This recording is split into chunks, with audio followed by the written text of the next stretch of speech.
తిరుపతిలో పెద్ద ఎత్తున వికలాంగులంతా చేరుకుని కలెక్టరేట్ ఎదుట మా పొట్ట కొట్టొద్దు, మా నోరు కొట్టొద్దు అంటూ వారంతా కూడా వినూతన నిరసన చేపడుతున్నటువంటి పరిస్థితి ఇక్కడ కనిపిస్తోంది. ప్రస్తుతం మనం చూస్తూ ఉన్నాం, వికలాంగులుగా ఉన్నటువంటి మాకు వికలాంగత్వం లేదంటూ సర్టిఫికెట్ ఇవ్వడం పట్ల ఈ యొక్క కూటమి ప్రభుత్వ వైఖరిని, తమ యొక్క నిరసన గళాన్ని వారంతా కూడా తమ యొక్క కలెక్టరేట్ల ముందు నిరసన గళం వినిపిస్తున్నారు. అసలు ఏం జరుగుతోంది కూటమి ప్రభుత్వంలో, మీకు ఎందుకు అన్యాయం చేస్తూ ఉంది?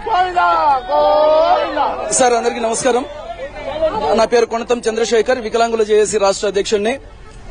ఈరోజు కూటమి ప్రభుత్వంలో ఈ ప్రస్తుత ఈరోజు పరిస్థితిని ఒకసారి గమనించినట్టయితే రాష్ట్ర వ్యాప్తంగా దివ్యాంగులు పెన్షన్లు పొందుతున్న దివ్యాంగులు 7,80,000 మంది ఉన్నప్పటికీ రాష్ట్ర వ్యాప్తంగా ఇప్పటి వరకు అధికారికంగా 1,20,000 మంది పెన్షన్లను తొలగించడం జరిగింది. మరి ఈ 1,20,000 మంది పెన్షన్దారుల్లో కేవలం తిరుపతి జిల్లాలోనే తీసుకుంటే సుమారు 25,000 మందికి పైగా ఉన్నట్లుగా కూడా మీడియా ద్వారా కూడా మాకు తెలియవచ్చింది.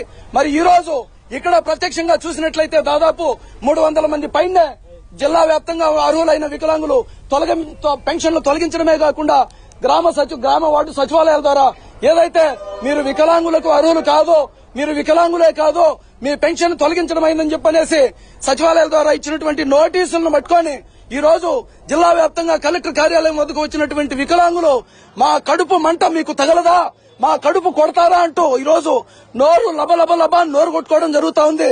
మరి ముఖ్యంగా ప్రపంచాన్నే శాసిస్తున్నటువంటి ఏడుకొండల వెంకటేశ్వర స్వామి పాదాల చెంత ఈ రోజు మా బాధను మేము ఇక్కడ వ్యక్తం చేయడం జరుగుతా ఉంది. మరి ఇక్కడికి వచ్చినటువంటి బాధిత వికలాంగులందరూ కూడా ఏడుకొండలవాడ వెంకటరమణ గోవింద గోవింద, ఆపద ముక్కులవాడ అనాథ రక్షక గోవింద గోవింద అంటూ ప్రభుత్వానికి ప్రత్యక్ష దైవం వెంకటేశ్వర స్వామిని తలుచుకుంటూ గోవింద వెంకటేశ్వర నీవే మాకు దిక్కు అంటూ ఇక్కడ వికలాంగులు అంతా కూడా తమ యొక్క నిరసన గళాన్ని గోవింద నామస్మరణ చేస్తూ గోవింద గోవింద అంటూ వారంతా కూడా ఈ యొక్క కూటమి ప్రభుత్వ వైఖరి పట్ల తమ యొక్క నిరసన గళాన్ని తిరుపతి కలెక్టరేట్ ముందు తమ యొక్క నిరసన గళాన్ని బలంగా వినిపిస్తున్నారు. కొంతమంది జేఏసీ నాయకులు అసలు ఏం జరుగుతోంది, ఈ కూటమి ప్రభుత్వం మీకు అన్యాయం చేస్తూ ఉంది, అసలు మీ యొక్క నిరసన ప్రధాన కారణం ఏంటి? సార్, నిరసనకి ప్రధాన కారణం వచ్చి మా దివ్యాంగుల్ని కడుపు కొట్టిన ప్రభుత్వంగా దీన్ని మేము గుర్తిస్తున్నాము. ఎందుకంటే 1 సంవత్సరంగా ఈ కూటమి ప్రభుత్వం ఏర్పడినాక మొట్టమొదటి అన్యాయం మా కడుపులు కొట్టిన ప్రభుత్వంగా ఇది ఎన్నుకుంటున్నాము. ఈ మా యొక్క జీవితంలో 40 ఏళ్ల జీవితంలో ఇంతవరకు దివ్యాంగులకు ఇచ్చిన పెన్షన్ తగ్గించిన దాఖలు ప్రభుత్వం చేయలేదు. గత ప్రభుత్వంలో అన్యాయం జరిగింది అందువల్ల ఏరివేశామని చెప్పారు.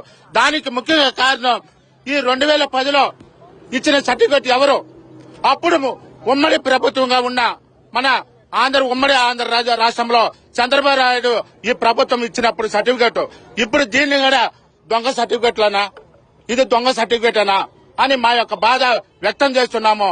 ముఖ్యంగా మా యొక్క దివ్యాంగుల్ని అన్యాయంగా రోడ్డు పాలు చేసిన ప్రభుత్వం వెంటనే దిగి రావాలి. మా వికలాంగుల్ని కడుపు కొట్టిన దానికి క్షమాపణ చెప్పి మా వికలాంగుల్ని మా యొక్క జీవితాల్లో వెలుగు నింపాలనేసి ఈ రోజు మేము జేఏసీ తరఫున ఎవరెవరు పెన్షన్ కట్ చేశారో నిజమైన వికలాంగులకి 22 కేటగిరీల కింద మీరు పెన్షన్ మంజూరు చేస్తున్నారు. ఒకటి వికలాంగుల మీదనే మీకు కన్ను కనిపించిందా అని మేము ప్రశ్నిస్తున్నాము. ముఖ్యంగా ముగ్గురు మన చంద్రబాబు నాయుడు గారు, పవన్ కళ్యాణ్ గారు, బీజేపీ తరఫున మాధవ్ గారు ముగ్గురు మీరు పరిపాలన చేస్తున్నారు. అంటే ముగ్గురు మా డాక్టర్లుగా ఇక్కడ మాకు 3 సంతకాలు పెట్టి మాకు 3 నామాలు పెట్టారు. కావున దీన్ని ముఖ్యంగా ప్రభుత్వం దిగివచ్చి మా దివ్యాంగులకంత న్యాయం చేయవాలని కోరుకుంటున్నాను. తొలగించిన పెన్షన్లు మళ్లీ పునరుద్దరించాలంటూ రాష్ట్ర వ్యాప్తంగా పెద్ద ఎత్తున ఉద్యమం చేపడుతున్నారు. దానిలో కాగా సీఎం చంద్రబాబు నాయుడు సొంత జిల్లాలో కూడా నిరసన బలం పెద్ద ఎత్తున చేస్తున్నారు. ఏ విధంగా చూడాలి ఈ యొక్క కూటమి ప్రభుత్వం వికలాంగుల పట్ల కక్ష సాధింపు చర్యలు? గత ప్రభుత్వం కన్నా ఎక్కువ ఇస్తామని చెప్పారు, ఇచ్చేదేమో ఇచ్చిన తర్వాత అదే కొనసాగించకుండా నిజమైన అర్హులైన చూడండి, ఏమో 90% దివ్యాంగురాలు, ఈమెకు పెన్షన్ తొలగించారు.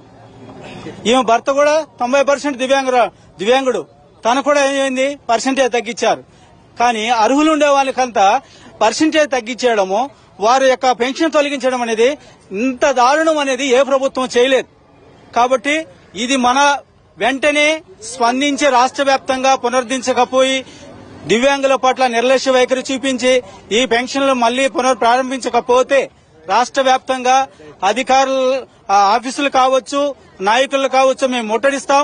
మాకు న్యాయం జరిగే వరకు ఎమ్మెల్యేలని, ఎంపీలని కంపల్సరీ మేము ముట్టడించి మాకు న్యాయం జరిగేలాగా ఖచ్చితంగా చివరి వరకు పోరాడతాం. అమ్మ, ఈ రోజు వికలాంగుల పెన్షన్ తొలగింపు ద్వారా కక్ష సాధింపు చర్యలు చేస్తుంది. ఏ విధంగా చూడాలమ్మా ఈ రోజు ఈ కూటమి ప్రభుత్వ వైఖరి? విహెచ్బిఎస్ తిరుపతి జిల్లా మహిళా విభాగంగా నేను మాట్లాడుతున్నాను. నా పేరు అరుణ, తిరుపతి. ఈ వికలాంగులని ఏ ప్రభుత్వంలో నేను పుట్టి 42 ఏళ్లగా వికలాంగులు ఈదులోకి తీసుకొచ్చిన నాయకత్వం ఏదీ లేదు. వికలాంగుల పేరు చెప్పి గెలిచి వికలాంగుల్ని చంద్రబాబు నాయుడు గారు, పవన్ కళ్యాణ్, లోకేష్ బాబు వికలాంగుల్ని పట్టుకొడతాం ఇది సభాజం కాదని మేము అడుగుతున్నాం. మేము ఫ్రీ బస్సులు పెట్టమని లేదు, మాకు రాయితీలు ఇమ్మని లేదు, మాకు ఉద్యోగాలు ఇమ్మని లేదు.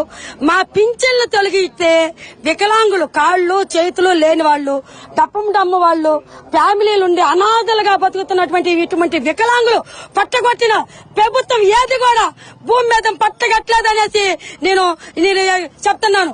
ఈ ప్రభుత్వం వికలాంగులు తిరుపతి కలెక్టరేట్ ముందు పెద్ద ఎత్తున యొక్క వికలాంగులంతా కూడా తమ యొక్క నిరసన గళాన్ని బలంగా వినిపిస్తున్న పరిస్థితి కనిపిస్తోంది. మాకు న్యాయం చేయాలి, ప్రధానంగా ఈ యొక్క తొలగించినటువంటి ఈ యొక్క పెన్షన్లు తిరిగి పునరుద్ధరించాలంటూ వారంతా కూడా తమ యొక్క నిరసన గళాన్ని వినిపిస్తూ ఈ యొక్క తిరుపతి కలెక్టరేట్ల ముందు తమ యొక్క ఆందోళన కొనసాగిస్తున్నారు. ప్రభుత్వం స్పందించకుంటే రాష్ట్ర వ్యాప్త ఉద్యమం మరింత ఉధృతం చేస్తామంటున్నారు. ఏపీ వ్యాప్తంగా ఇంతమంది దివ్యాంగులు రోడ్ల